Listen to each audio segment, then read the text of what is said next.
Bonjour et bienvenue dans ce nouveau tutoriel, toujours consacré au macro Excel.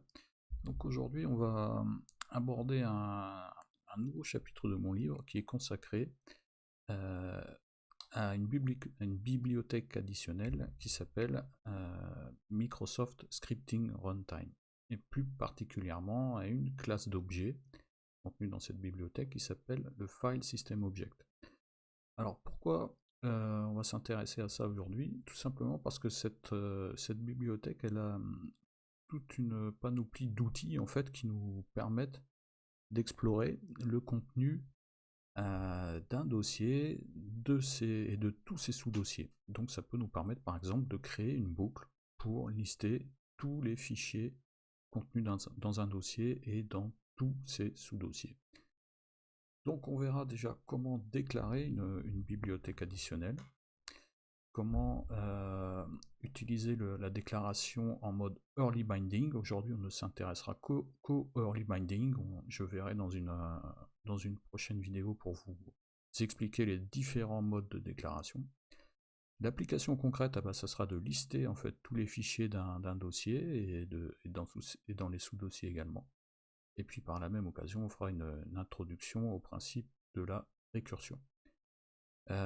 N'oubliez pas de liker et de commenter les vidéos si elles vous intéressent. Vous pouvez également vous abonner à ma chaîne. J'ajoute que dans le descriptif de la vidéo, vous trouverez un lien vers un livre que j'ai écrit et qui est consacré au macro VBA, et dont aujourd'hui nous allons aborder le 9e chapitre, celui consacré à la bibliothèque Scripting Runtime. J'ajoute simplement avant de commencer que j'ai eu quelques commentaires concernant en fait la qualité du son. Donc j'ai fait quelques ajustements avec un nouveau micro. Donc si c'est résolu, faites-le moi savoir grâce aux commentaires. Donc en fait, ce qu'on va faire là aujourd'hui, on va explorer le contenu de ce dossier là que j'ai mis sur mon bureau, dans lequel il y a des sous-dossiers, il y a également des sous-dossiers dans les sous-dossiers, etc. Des fichiers également.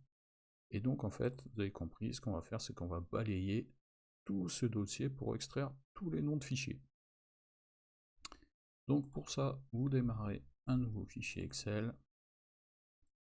On va dans Développeur, Visual Basic, et on crée un nouveau module. On va créer une procédure qu'on va appeler Explorer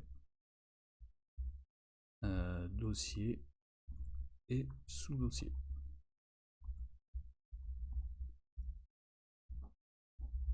Alors, pour utiliser une bibliothèque additionnelle, il faut aller ici dans les outils.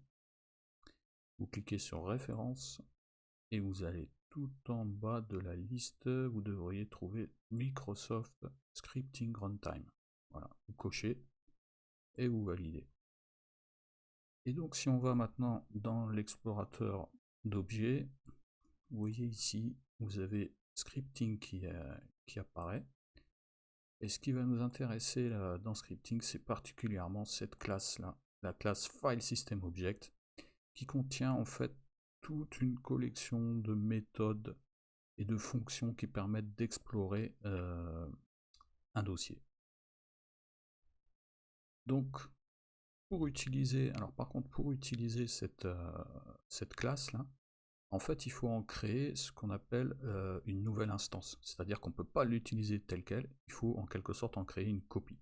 Donc c'est ce qu'on va faire maintenant, en déclarant déjà une variable qu'on va appeler FSO pour File System Object.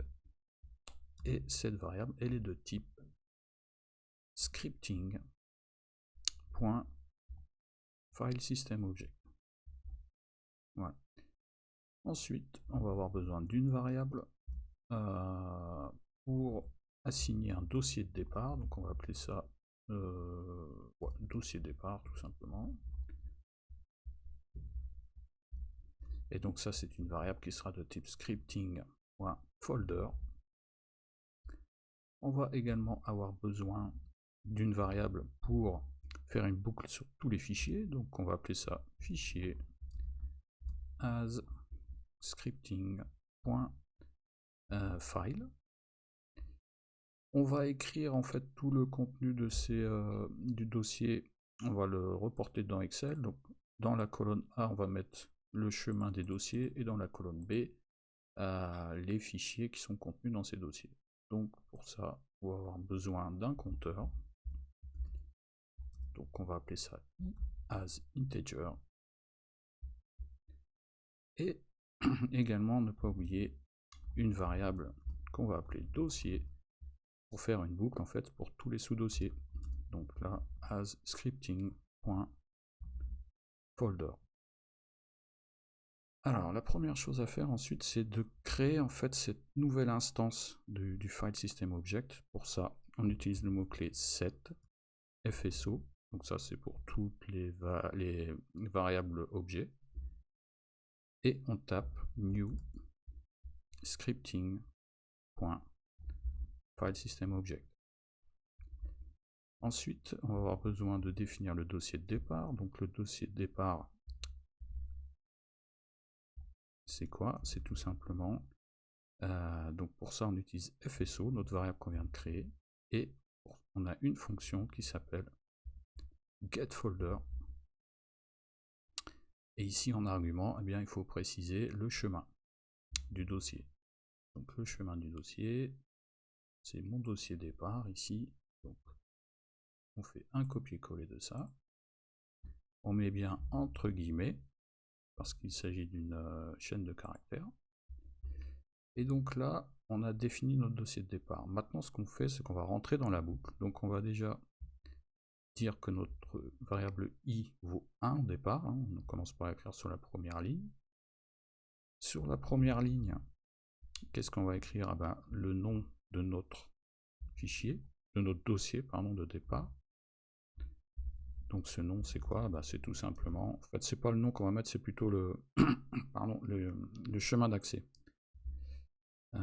Dossier départ, point, path, ici. Et ensuite on passe à la ligne suivante, donc on incrémente de 1 notre variable i. Donc là on va créer,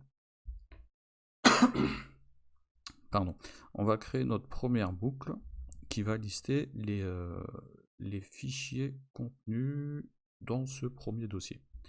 Donc pour ça, qu'est-ce qu'on fait? On crée une boucle for each. Et for each quoi? Donc for each fichier in dossier départ point files. Ok, donc ici maintenant, on va tout simplement noter donc dans la colonne A le nom des fichiers.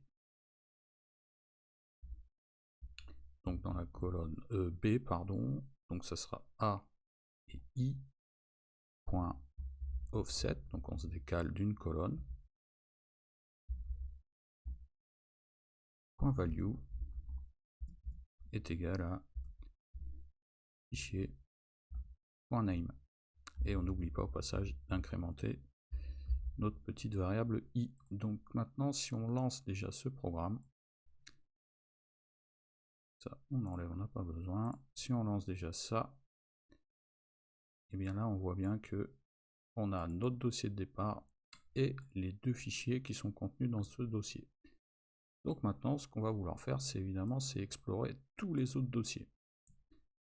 Donc pour ça, on va créer une autre boucle for each, et cette fois for each dossier, donc la variable qu'on a déclarée, in quoi? In dossier départ point, le petit mot magique subfolders. Donc là, c'est les sous-dossiers. Donc voilà pourquoi je vous disais que cette bibliothèque est vraiment très intéressante, c'est qu'elle a en fait tous les outils qu'il faut pour faire ce genre de manipulation. Donc là maintenant, en fait, on va aborder les sous-dossiers. Donc, on va avoir besoin en fait de répéter ce qu'on vient de faire. On va avoir besoin dans ce sous-dossier de voir s'il y a des fichiers, et ensuite, s'il y a des sous-dossiers dans ce même dossier, il va falloir les explorer de la même manière, etc. Donc pour ça, on va créer une autre procédure. On va l'appeler explorer, sous-dossier. Et cette nouvelle procédure, elle va avoir deux arguments. Le premier, ça va être le chemin du dossier qu'on veut analyser. Donc ça sera une variable de type string. Et la deuxième, ça sera la ligne sur laquelle on va écrire dans notre fichier Excel. Donc ça, c'est un compteur, c'est le même qu'on a dans notre première procédure. Integer. Donc ici, pour ceux qui ont regardé les vidéos concernant les fonctions, les procédures et le mode de passage des arguments, vous voyez qu'ici on ne spécifie pas de mode de passage, donc par défaut on est en mode by-ref, c'est-à-dire qu'on fait référence à l'adresse mémoire de la variable qui est passée en argument. Donc quand on va faire l'appel ici de cette fonction, tout à l'heure dans notre boucle là, on va préciser que on envoie le numéro qui correspond, enfin qui est contenu dans la variable i, donc c'est bien cette variable qui sera incrémentée. Donc maintenant ce qu'on fait, on va tout simplement faire une copie de tout ce qu'on a écrit là-dessus.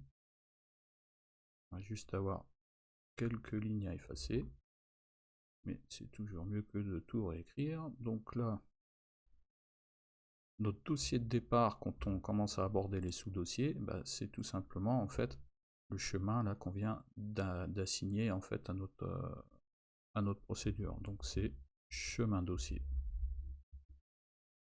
Ensuite, le numéro de ligne, bah, c'est pas 1, mais c'est tout simplement la valeur qu'on vient de passer ici en argument.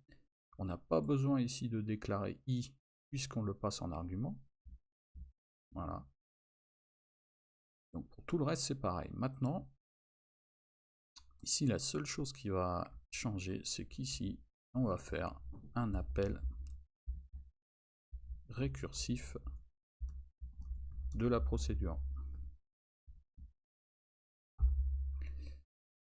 Ça veut dire quoi? Ça veut dire qu'en fait, on va faire en sorte que cette procédure puisse faire appel à elle-même. C'est ça le principe de la récursion dans une fonction ou dans une procédure, c'est la faculté de la fonction ou de la procédure.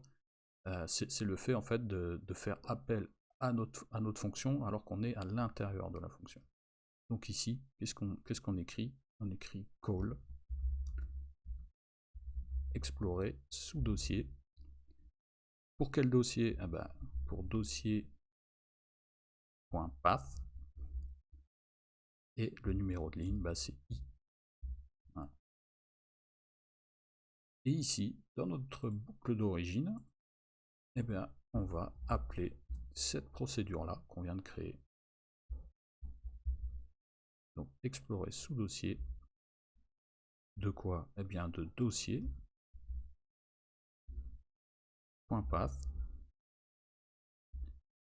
et pour la ligne i.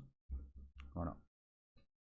Donc, quand on n'a jamais fait de récursion, c'est un peu perturbant cette notion de fonction qui peut faire appel à elle-même, mais ça fonctionne parfaitement. Hein. Alors, si on revient ici et qu'on lance du coup notre fonction, notre programme, voilà. Donc là, on s'aperçoit qu'en fait, on vient bien d'explorer la totalité en fait de notre dossier. On va y revenir et on va le faire maintenant en mode pas à pas pour que vous compreniez un peu mieux.